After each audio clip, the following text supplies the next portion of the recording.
Hello guys, सबका स्वागत है हमारे इस मानव एक्सप्लेनर पर। और हम आज एक्सप्लेन करने वाले हैं। I will be taking a break for personal reason के चैप्टर 1 की। ठीक है गाइस, शुरू करते हैं। दोस्तों, कहानी की शुरुआत हमें उस दुनिया की याद दिलाती है जहां अचानक गेट्स खुल गए और भयानक मॉन्स्टर मानव दुनिया में आने लगे। शुरुआत में मानवता के लिए एक बड़ी आपदा थी, लेकिन फिर कुछ लोगों की विशेष शक्ति जागृत हुए और यही लोग आगे चलकर हंटर कहलाए। इन हंटरों ने राक्षसों का शिकार करके मानव सभ्यता का बचाए और साथ ही नए तकनीक तथा संसाधनों का रास्ता भी खोले। इस दुनिया में हर हंटर की एक रैंक होती है। सबसे ऊपर ट्रिपल एस क्लास और सबसे नीचे जी क्लास। एक बार रैंक तय हो जाने के बाद उसे बदलना लगभग असंभव माना जाता है। यही वजह है कि अधिकांश हंटर अपनी सीमाओं के साथ ही जीना सीख लेते हैं। इसके बाद हमारी मुलाकात होती है सौंगमिरी से। वो लगातार अपनी क्षमता को बेहतर बनाने की कोशिश कर रही है। उसने अनगिनत ट्रेनिंग की, बार-बार परीक्षा दी, लेकिन परिणाम हर बार लगभग एक जैसा रहा। वह अभी भी अपना पुरानी सीमा को पार नहीं कर पा रही। उसके मन में एक ही सवाल घूम रही है, क्या मेरे सारी मेहनत बेकार चली गई? उसके बाद ही हमको एमसी को दिखाए जाते हैं, जो सॉन्ग को पुकारती है और उसकी नाम सुन के सॉन्ग पीछे देखते हुए हाथ में लेग सिटी इकट्ठा करने लगती है और उसका गुस्सेल चेहरा देखकर एमसी वहां से भाग जाती है। उसके बाद दिखाया जाता है एमसी शर्माते हुए वहां पे भागते हैं और उसके बाद सौंगमिनी सोचती है, इसका दिक्कत क्या है भाई? मुझे तो कुछ समझ ही नहीं आया।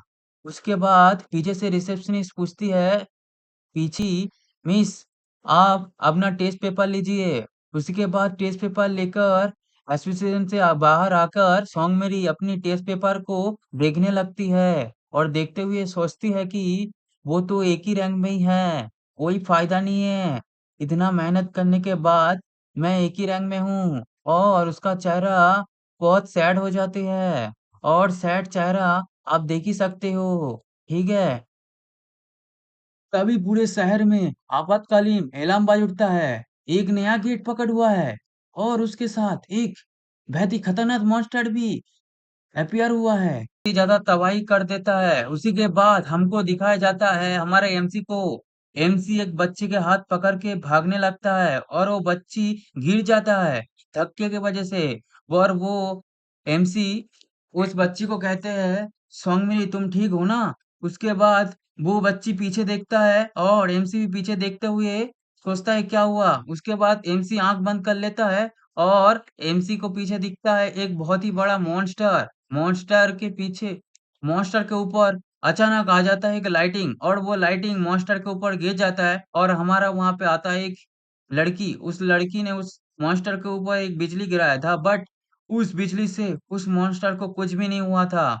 उसी के बाद वो फिर से एक लाइटिंग स्टॉर्म उस मॉन्स्टर के ऊपर कर देता है, लेकिन उस मॉन्स्टर के ऊपर कुछ भी नहीं होता और वो चौंक जाता है और मॉन्स्टर बहुत ज़्यादा ज़ोर से चिल्लाते हुए ज़मीन डिस्ट्रॉय कर देता है। और जब भी उस डिस्ट्रॉय करता है उसके प्रेशर से सॉन्गमिरी गिर जाता है। सॉन्गमिरी जब ही गिरता है और गिरते हुए सोचता है कि ये तो बहुत ही ज़्यादा ताकतवर है, मैं इसको कैसे हराऊँगा? ये तो बहुत ही ज़्यादा मेरे से भी ताकतवर है। और उसी के बाद सौंगमिरी मॉन्स्टर की तरफ पीछे देखते हुए सोचते हैं, यहाँ पे बहुत ही ज़्यादा आम नागरिक है, बहुत ही ज़्यादा डेंजर है। वो गुस्सा होते हुए कहती है, यहाँ से भागो और मैं थोड़ा-सा टाइम निकालता हूँ, जल्दी-जल्दी भागो यहाँ से। उसी के बाद हमको दिखाया जाता है मॉन्स्टर जमीन पे हाथ मारते हुए आगे आता है सॉन्गमिरी की तरफ और सॉन्गमिरी उस मॉन्स्टर के आगे खड़े हो जाता है और I have to steal for time.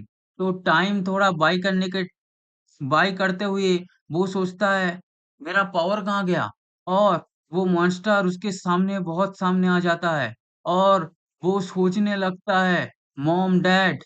और उसी के बाद सोंगमिरी को दिखाया जाता है वो रो रहा है और सोंगमिरी एक बड़ी सी लड़की को देखते हैं, समथिंग लाइक रिवेंज। और उसके बाद डोंट किड मी, मतलब वो लड़की कहती है कि उसको गुस्सा दे रहा था, मतलब वो लड़की सोंगमिरी को गुस्सा दिला रहा है उसके दिमाग में आकर। और वो सोंगमिरी सोचती है मेरे को किड मत समझो और आई साइड डोंट किड मी। और उसी के बाद गॉड्स क्रैशिंग फर्नीचर। उसी के बाद वो एक बहुत ही बड़ा पावरफुल अटैक अपने हाथ में बनाते हुए है और उसी के आगे हमको दिखाया जाता है सोंगमिरी के पूरे शरीर में बिजली, पूरा शरीर में बिजली बिजली हो जाते हैं। और उसी के बाद दिखाया जाता है उसके हाथ में एक ब्लैक ब्लू कलर का लाइटिंग आ जाता है और पूरा आंखें भी ब्लू हो जाती है और उसका शरीर से पूरा ब्लू ब्लू लाइटिंग चारों तरफ फैलते हैं ब्लैक और ब्लू के साइड।